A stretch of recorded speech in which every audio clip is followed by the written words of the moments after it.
Welcome to Habitly Courses, a production of Manage to Win. Each course is divided into multiple lessons for easy viewing. All are now completely free, so you can watch them on your own or work through them as a team. Please subscribe to this channel, leave a comment, and share your favorite lessons with others. Try to find something that helps you be your best. Welcome. This is our 13th lesson on solving, not selling. Wow, it's been a journey. Before we complete this course, let's revisit money-related issues one last time. We never want money to create fear, uncertainty, or doubt that convinces a service tech to remain silent about an unexpected problem. Money is important, but it's never what's most important. Your primary responsibility as a service tech is to preserve and increase the trust your clients have in your organization.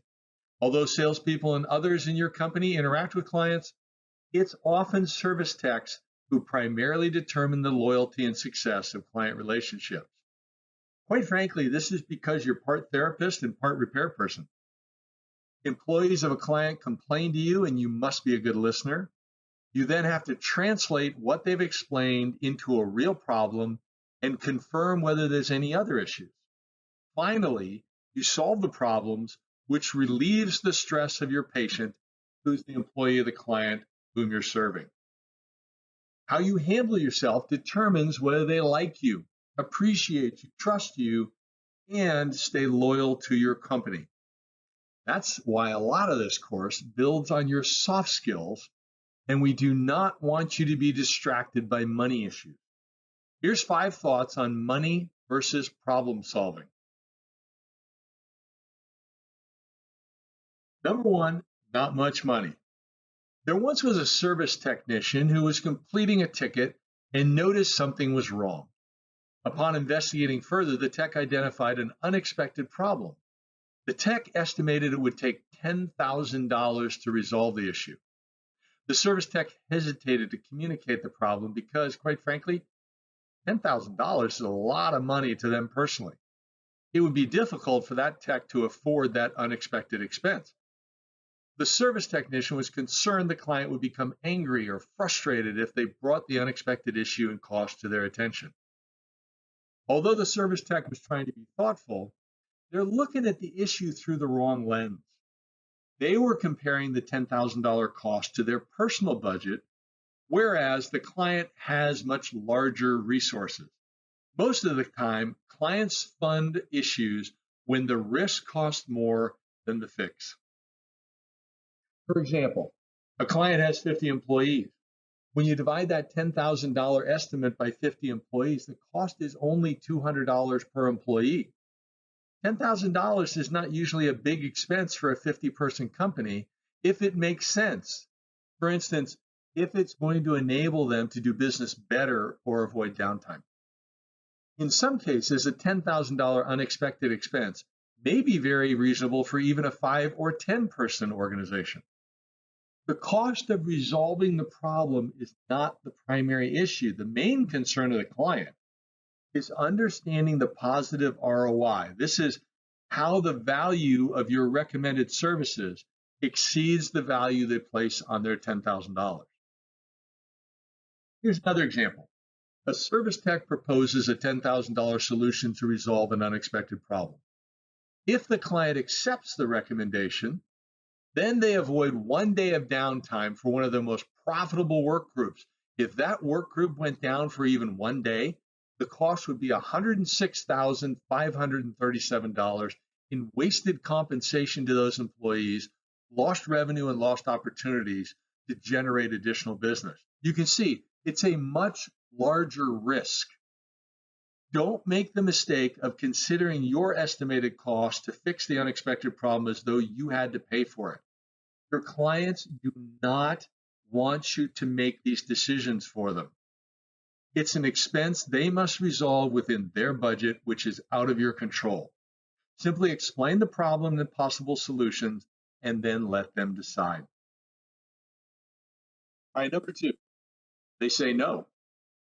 Well, there's times when you identify an unexpected problem and present what you believe are very reasonable options to resolve the issue to the client.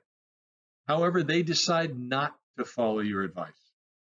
It might be the cost, or maybe there's another rationale. Don't be surprised, offended, or upset. Don't let their denial reflect on you personally. Maybe there's a good reason they can't quickly make the best decision.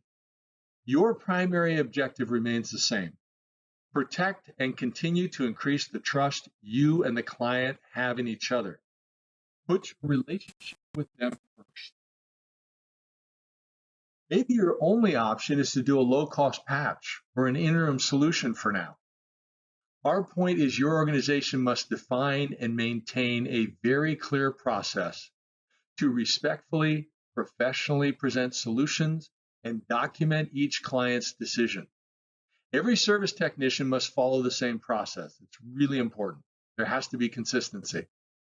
Part of this process is learning new habits to respond positively when people say no to your advice. So let's talk about that. Number 3, how to respond to no. Let me suggest there's 5 common stages in a conversation about a problem. First, you verbally notify the client of the unexpected problem and a rough estimate on the cost to resolve it. This conversation may conclude with a client saying no or not now to your advice. Second, after the conversation, send them an email to confirm what you just discussed and recommended. You do this because verbal communication is the best approach initially to discuss problems. However, it's important to avoid misunderstandings by documenting a summary of the conversation via email. This also establishes a legal record or paper trail, so you want to be careful with how you word things. You want to be truthful and accurate. Ideally, these emails are being tracked and retained in your service ticketing program. Third, if they're interested, then follow your process to deliver a full quote and get a decision. Fourth, although the client may have initially been interested, they now decide not to follow your recommendation. Bummer. Your response confirming their decision is polite, respectful, and confirms the key details. Take notes in your service ticketing program so the discussion can be reviewed later if necessary, because if you really identified a problem, it's coming back. Then, when a client declines your advice, it's usually reasonable to confirm a follow-up date to discuss the open issue again as part of that conversation. So they say no, and then before you leave the conversation, you say, okay, well, I understand that's the decision for today. When do you want me to follow up with you on this? Because it's still kind of hanging out there and it is a risk, or it is an opportunity for your organization. Usually the client will respond very positively to that. It's important the service tech or someone else enters that as a follow-up activity in their calendar.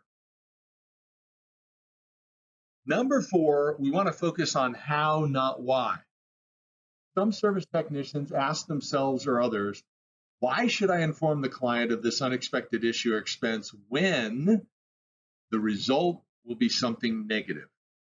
For instance, the client gets mad because of the additional expense. I don't want to go through that. Well, that's the wrong question. The reason it's the wrong question is because every service technician is required to communicate unexpected problems to clients or at least another member of your team within a short amount of time because it could get worse.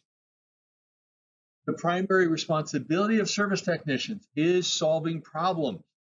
Don't use money or something else as an excuse.